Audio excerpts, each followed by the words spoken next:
p.m.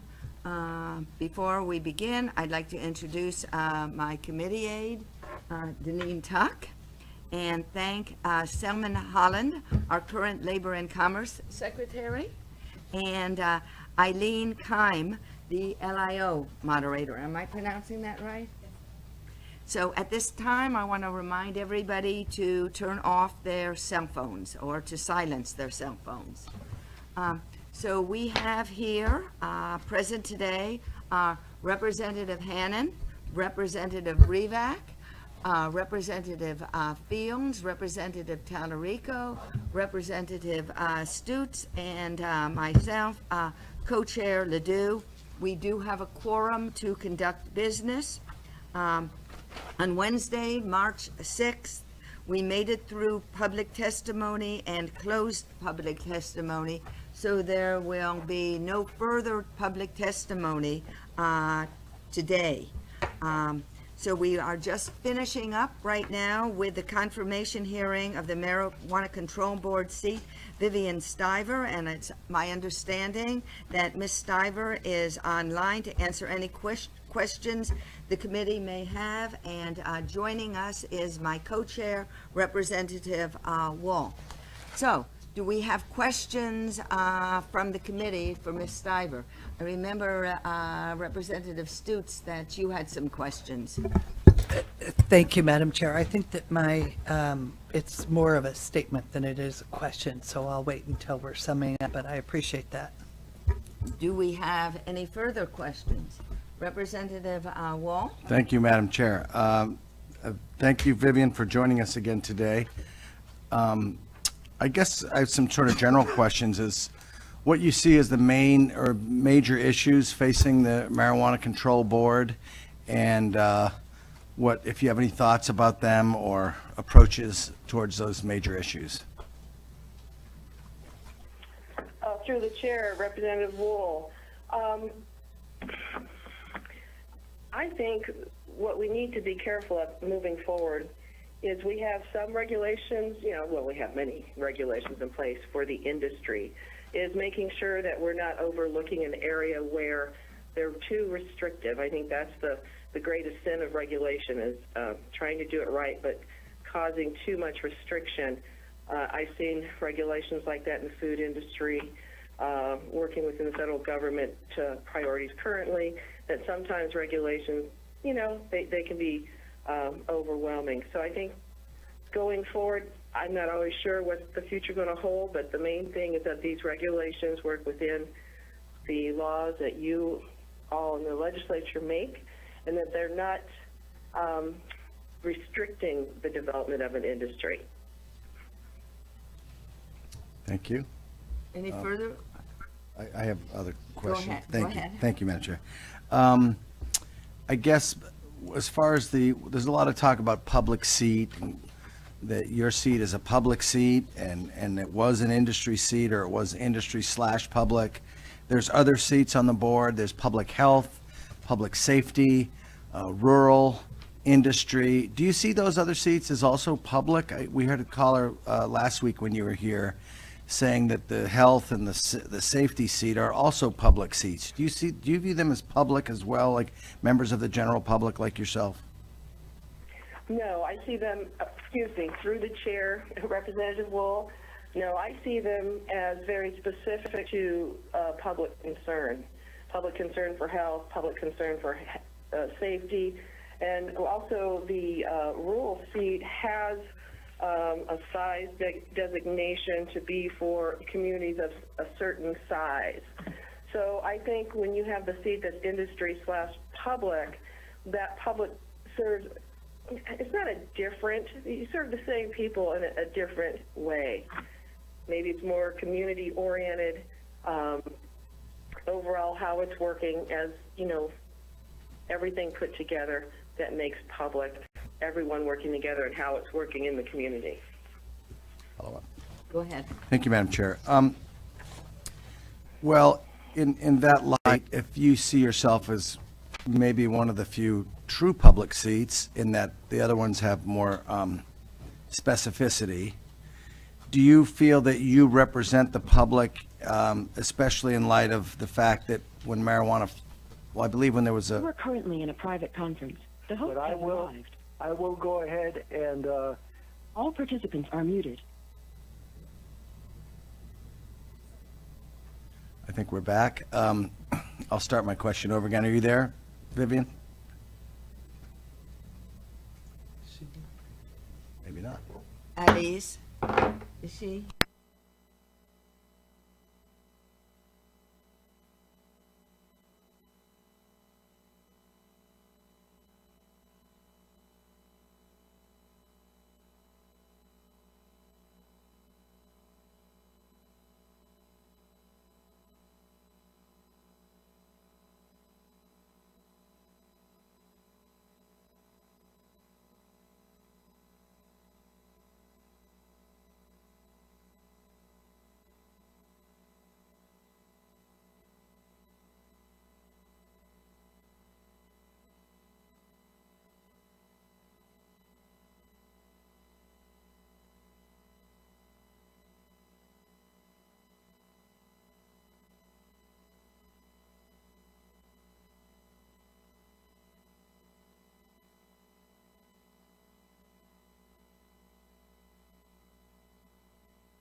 Back on record. Okay, I think we're back. Ms. Stiver, you there? Vivian, are you there? Rejoining conference.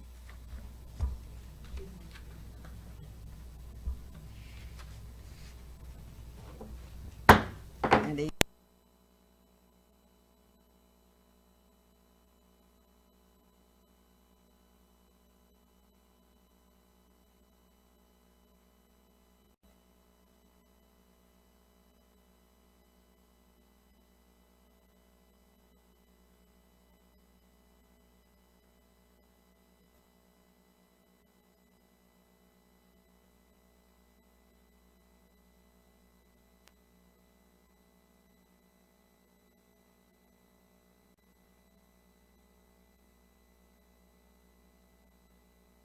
All right. Yes. Yeah, you're- I got you're it. back, Vivian? Yes, Madam Chair, I'm back. Okay. Great. All right, Thank you. Representative Wall. Thank you, Madam Chair. So, back to the public role of the seat, the role of the public seat, I guess. And I'm just asking your opinion that the marijuana referendum, the marijuana initiative passed by an overwhelming majority. And then there was a subsequent vote in Fairbanks that also passed by an overwhelming majority. I thought one of them was close to 70%. I forget exactly which vote that was, but that's a pretty strong, I mean, any politician with an opponent that got 70% of the vote would be pretty thrilled. So that bearing in mind, do you feel that, I can't remember what you said your vote was on the initial initiative, but do you feel that you represent the public in that way? Also, as was mentioned last, understanding a lot of the issues around the marijuana industry, and there's things like, edibles and concentrates and dabs and, CBDs and percentage, strength and size of portions. Do you think you have an understanding of all those issues, seeing as you're not really involved in the industry or a patron of the industry or consumer of the industry? And do you think the public would be better served by having someone who's a little more versed in those issues? Through the chair, Representative Wool. The vote was 130 no to legalization, and I think it passed with 148,000. So that percentage was 6% percentage passage of Measure 2 legalizing marijuana. The initiative in Fairbanks is the one that went down by 70%, and there was good reason for that. People had invested money. A lot of folks felt that they were being made to vote again so they could get it right, which, it's a hard thing to explain that local option in what was voted to was in ballot measure 2, so that was a little difficult to convey. But no, you have it the other way. So 6% marijuana passed the state, the initiative I ran went down by 70%. And yes, any politician would love that number for sure. So you asked me, do I represent the public? I do believe I represent the public. I think 6% is a good margin, but it's still 6%. I think the industry is new. I think having a public member be there to be able to communicate and work with the public brings more confidence in what's going on. Like I said before, and I've said it several times, I am not hearing a bunch of complaints about the industry. It has been crickets. Obviously, things are going right, but I think there's a lot to be done as far as educating the public. Every time I learn something new, I spread it around the people I know, and I say, doesn't that make you feel better about it? Think about this. How does that work? So when you talk about the dabs and you talk about vaping and all the other differences within the industry, cultivation, manufacturing, portion control, the degree of variance in the THC quantity allowable in a lab, I will tell you this. I'm a voracious learner. I have already taken the marijuana handler's test. Got 98% on that. I pay real close attention. I have a couple of folks that I work with that I can ask questions of that are very knowledgeable. And, I think you bring up a very good point. This is an evolving industry. It's so important to remember that communication is not a one-time event. It is always important to keep talking, and that's talking with people in the industry to understand what they need, what's working with regulation, what's not, and moving forward. And I understand the angst and the hesitation and the mistrust, but I also believe that if you've listened to all the testimony that was provided by the industry on that one sheet and listened to my complete testimony instead of a piece here and there, you will see that I never condemned the industry. Follow-up? Yep. Last question. Thank you, Madam Chair, for indulging me, and thank you, Vivian, for answering all these questions. I guess, when you came in here last week, you had some people testifying with you that were in the testing industry, the drug and alcohol and workplace testing. And seeing as that may be an issue going forward, especially in regards to on-site consumption and operation of motor vehicles and these kind of things, that's sort of well established in the alcohol industry, but not so much in the marijuana industry. And I believe the person you're with made a comment about safe levels and mentioned the time frame of 24 hours, that maybe after someone consumed marijuana, they'd have to wait 24 hours before driving or something like that. And I can tell you that if I spoken to a user of marijuana, they might say 24 hours, that's crazy. That's like saying if I have a beer or two, I have to wait 24 hours before I drive. So I guess, having that experience, having someone that has insight. I know you're a voracious learner. I just wonder if there's going to be a learning gap there, especially with these issues. I know we have the public health and the public safety people well established. I personally, that's sort of why I'm leaning towards having two industry seats, as is the the alcohol board has. But I don't know if you can make any comments about that. And I know that the board will be addressing such things when on-site consumption, which was voted affirmative by the board, that these issues will come up, and what is, how to deal with these levels of inebriation or whatever you want to call it. So I think these will be important issues going forward. Through the chair, Representative Wool, in Alaska currently, it says that in Alaska, you aren't allowed to have any level of marijuana in your system while driving. The woman you're referring to, Joe McGuire, stated that they had a test that could determine if you'd had marijuana within 24 hours. She did not state, to my recollection, that you could not drive. She just said they have a saliva test now to do that. We're all aware of the gentleman in Anchorage who's facing this manslaughter charge. Now, I was very fortunate. I reached out to the industry, and I had some people talk with me in Anchorage, and this was on the table. So for me, when I hear this and I see this, and this person is being charged for manslaughter, he had THC in his system, and there's a problem knowing whether or not that THC was active at the time of the accident. That's a problem. This man according to folks that I sat there and talked to about the marijuana, we all know, we knew this when we were in high school, marijuana stays in your system for a long time. And I hear now it could be, depending on your physical makeup, it can be 90 days. But you can't determine whether or not it was active at the time. Yeah, this is a big concern because innocent people, innocent in, non-active THC showing up in your blood and being charged with manslaughter. I think you're right, Representative Wool. It is a concern and it is an issue. And the saliva test sounds like it's moving toward the direction that we can have a test that we will be able to determine some type of toxicology or limit that we can use. Thank you. Are there any further questions for Ms. Stiver? Okay, if there are no further questions for Ms. Stiver, I think I'll let Ms. Stiver have a couple of minutes to just,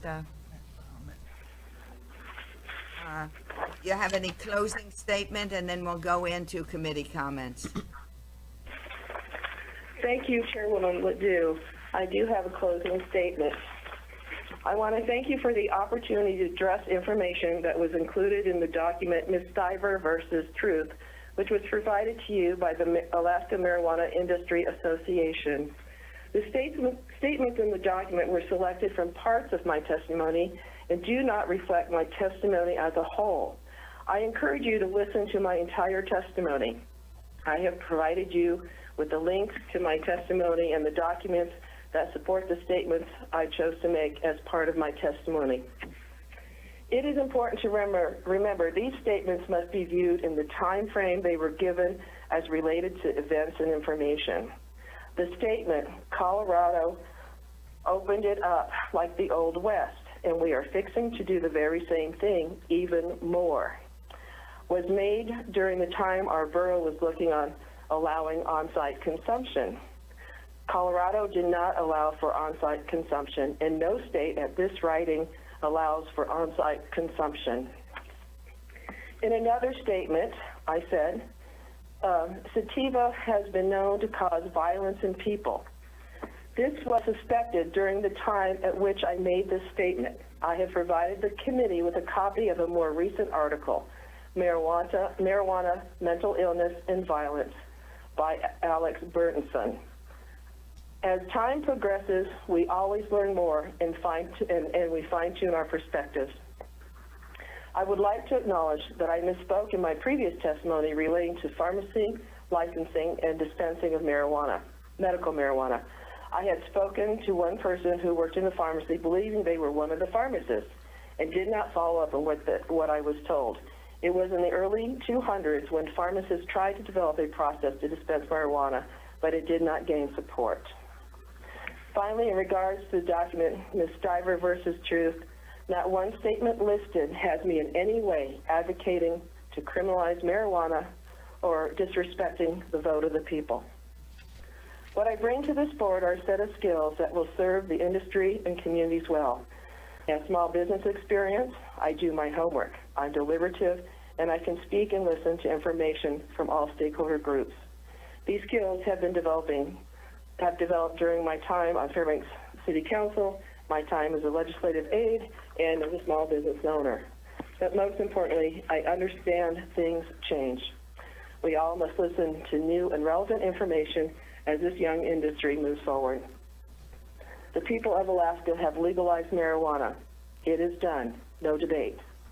The board's duty is to regulate the industry following the statutory authority given by the legislature. Regulation should not stunt the growth of this industry, but should work well for both industry and the communities in which they reside.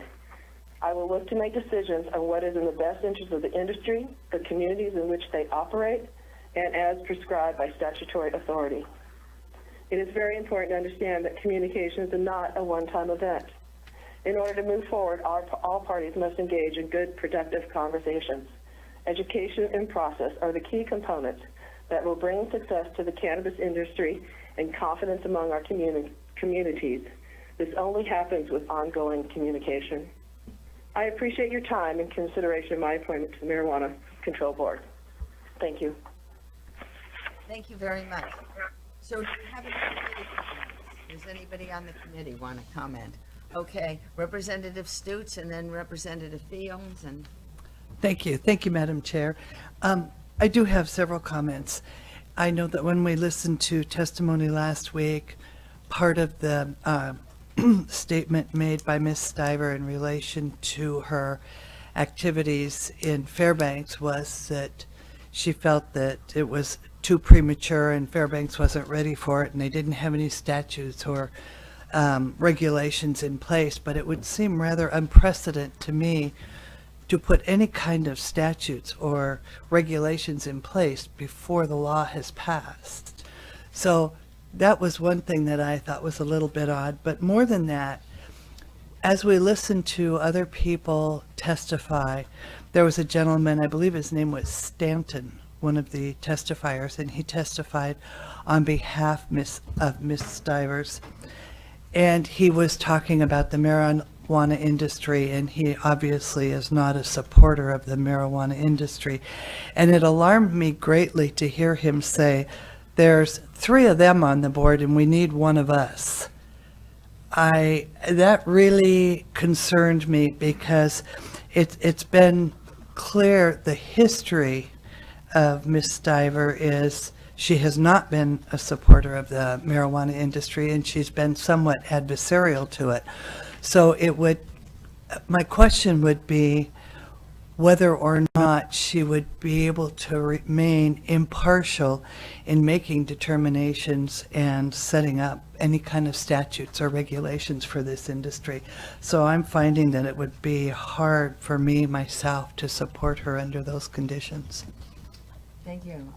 Thank you. Representative Stutes, Representative Fields. Thank you, Madam Chairwoman. I appreciate Ms. Stiver spending all this time with us and answering all the questions and the many comments of Alaskans. For me, it comes down to there are just too many boarded up storefronts in my district. There's not enough economic activity. I don't see a lot of new businesses opening doors and creating jobs. Honestly, in my district, the businesses I do see are medical providers who are able to open up and prosper because of Medicaid expansion and a significant number of marijuana establishments. And I don't know if marijuana establishments are the first business that I would pick if I could just pick from any number of businesses, but beggars can't be choosers. And given the number of jobs and investment and people, my constituents who have put really, in some cases, their life savings on the line to engage in entrepreneurship in a way that has been legally sanctioned by voters in the state, I just can't be comfortable voting for someone whose record is prohibitionist. And I appreciate her assurances that she's turned over a new leaf, but I'm sure Ms. Stivers can understand that when I think about my constituents and their savings that they've put into these businesses, that's just not a risk I'm comfortable taking. So I think if the governor had wanted to appoint someone who is skeptical of the industry, it would have been more appropriate to appoint a public health professional.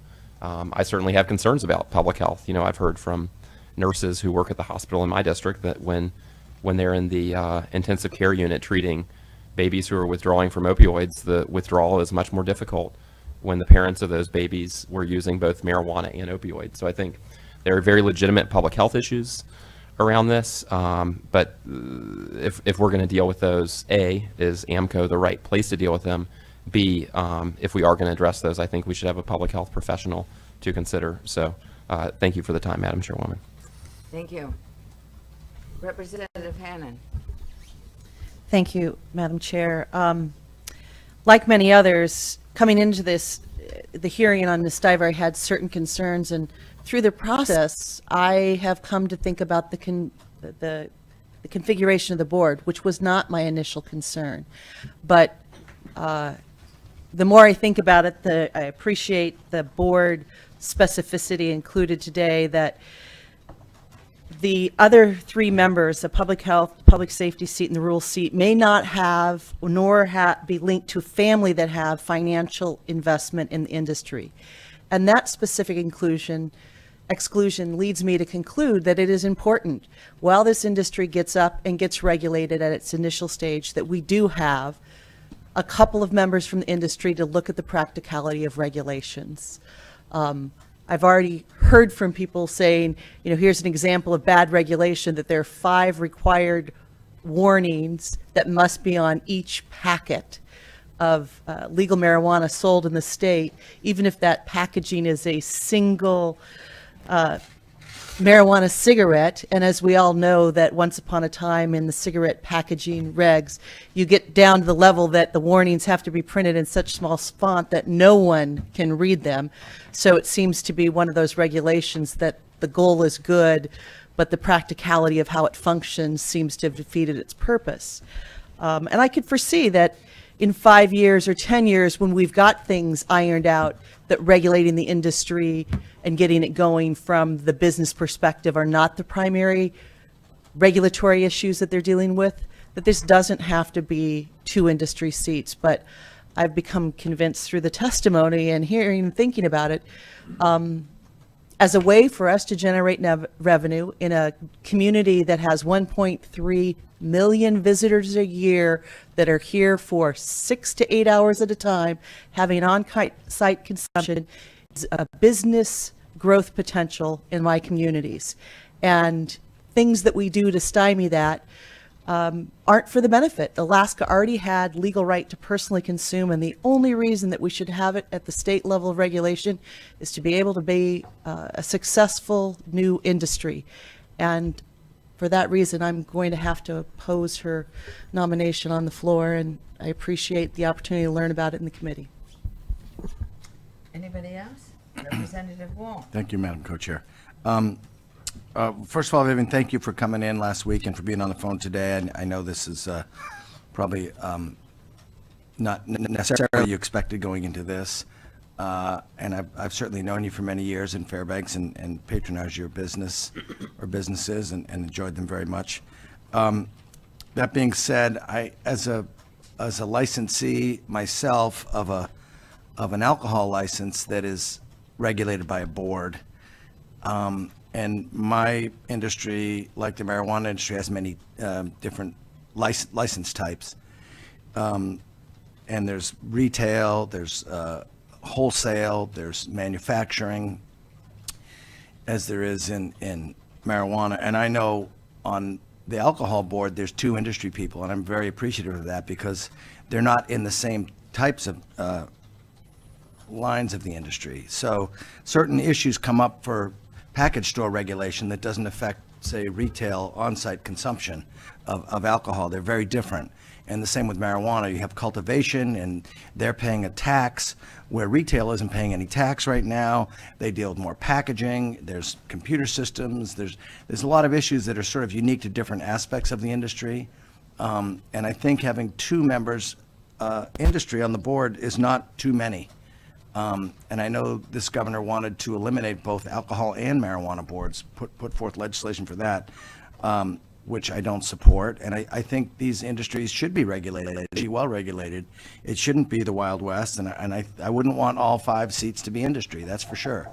I don't think 2 is too many, and I think because the industry has a lot of issues besides on-site consumption, there are other issues coming forward that should be looked at with a lot of discriminating eyes, including public health, public safety, rural, and they're all members of the public as well. And I think I do support the 2 industry seat model, and I was sad to see it go. And also, we've gotten so much communication from the industry with concerns about your previous position. So it will be a tough confirmation for some of us to approve. Any further questions, further comments? I know that there was a request to hold this designee. That's not how things are done in the Alaska legislature. This isn't the the U.S. Senate. So we hear from the designees, and we question them and so forth, and then regardless of what anybody wants or doesn't want to do, those names are forwarded. So with that, Representative Wall. Thank you, Madam Chair. The House Labor and Commerce Committee has reviewed the qualification of the governor's appointee and recommends that the following name be forwarded to a joint session for consideration. Vivian Stiver, Marijuana Control Board. This does not reflect intent by any of the members to vote for or against this individual during any further sessions for the purposes of confirmation. So the name will be forwarded to the joint session, and after we adjourn, please stay behind to sign the confirmation committee report. Thank you, Vivian, for presenting yourself to the committee in person last week and for being here today. One further comment I'd like to make, and that is to the public. Public testimony was closed at our meeting on Wednesday. I'm not quite sure what happened, but this showed up on basis and as being public testimony today, and that wasn't the case. So if any members of the public were inconvenienced, I apologize for that. Our next meeting is going to be on Wednesday, March 13th, 2019. We stand adjourned at 3:48. Not necessary.